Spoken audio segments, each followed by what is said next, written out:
ചൈനയ്ക്കെതിരെ ശക്തമായി പ്രതികരിക്കുന്ന പാർട്ടിയാണ് ബി.ജെ.പി. എന്ന് തോന്നിക്കുന്ന തരത്തിലുള്ള നിരവധി കലാപരിപാടികളാണ് ഓരോ ദിവസവും അരങ്ങേറുന്നത്. ചൈനയ്ക്കെതിരെ ബി.ജെ.പി. പ്രതികരിക്കുന്നത് കൊണ്ട് മാത്രം ചൈനയ്ക്ക് മുന്നിൽ തലകുനിച്ച് നിൽക്കേണ്ട അവസ്ഥയിലാണ് നിലവിൽ ഇന്ത്യയുള്ളത്.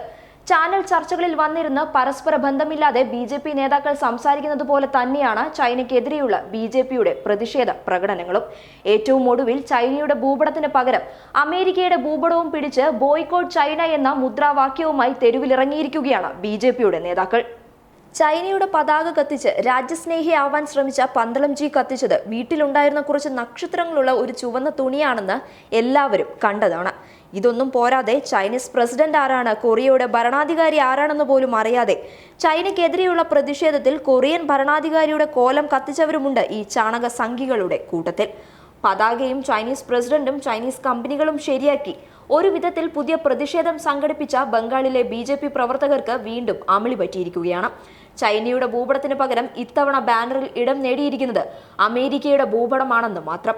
രണ്ടും തമ്മിൽ ചെറിയ വ്യത്യാസമല്ലേ ഉള്ളൂ എന്ന് തോന്നിയിട്ടുണ്ടാകും. വിവരമില്ലായ്മ സംഘികളുടെ കൂടപ്പിറപ്പാണ്, പറഞ്ഞിട്ട് ഒരു കാര്യവുമില്ല. ചൈനയ്ക്കെതിരെയുള്ള ചാനൽ ചർച്ചയിൽ ചൈനീസ് മൊബൈൽ കമ്പനിയുടെ പരസ്യം പ്രദർശിപ്പിച്ച സംഘി കീടങ്ങൾക്കിടയിലെ ബുദ്ധിജീവിയായ അർണബ് ഗോസ്വാമിയുണ്ട് ഒരു വശത്ത്. ചൈനീസ് ഉപകരണം ബഹിഷ്കരിക്കണമെന്നാവശ്യപ്പെട്ട് കാശ് മുടക്കി വാങ്ങിയ ചൈനീസ് ഉപകരണങ്ങൾ തല്ലിപ്പൊളിക്കുന്ന മറ്റൊരു കൂട്ടരാണ് മറുവശത്ത്. ബുദ്ധിയും വിവരവും ഇല്ലാത്ത ചാണകങ്ങളുടെ കോപ്രായം കണ്ട് ഇന്ത്യയെ നോക്കി ചിരിച്ചു മരിക്കുന്നുണ്ടാകും ചൈനക്കാർ. ദയവ് ചെയ്ത് ഇനിയും ഇന്ത്യയെ നാറ്റിക്കരുത്. ഇനിയും പ്രതിഷേധിക്കാൻ വല്ല ഉദ്ദേശവും ഉണ്ടെങ്കിൽ വിവരമുള്ളവർ ബി.ജെ.പിക്കാരെ നിങ്ങളുടെ കൂട്ടത്തിൽ ഇല്ലാത്തതുകൊണ്ട് പറയുകയാണ്.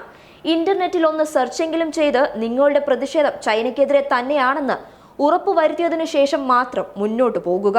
അല്ലെങ്കിൽ ഇത്തരം മണ്ടത്തരങ്ങൾ കാണിക്കാതെ എവിടെയെങ്കിലും മിണ്ടാതിരിക്കുക. കാരണം നിങ്ങളുടെ ഈ പ്രഹസനങ്ങൾ ചൈനയ്ക്കല്ല, മറിച്ച് യഥാർത്ഥ ഇന്ത്യക്കാർക്കാണ് തിരിച്ചടിയാവുന്നത്. അതിർത്തി പ്രശ്നത്തിൽ ചൈനയ്ക്ക് അനുകൂലമായി സംസാരിക്കുന്ന പ്രധാനമന്ത്രിയുടെ ശിഷ്യന്മാരിൽ നിന്നും ഇതിൽ കൂടുതൽ പ്രതീക്ഷിക്കുന്നതാണ് നമ്മൾ ചെയ്യുന്ന തെറ്റ്. News desk public Kerala.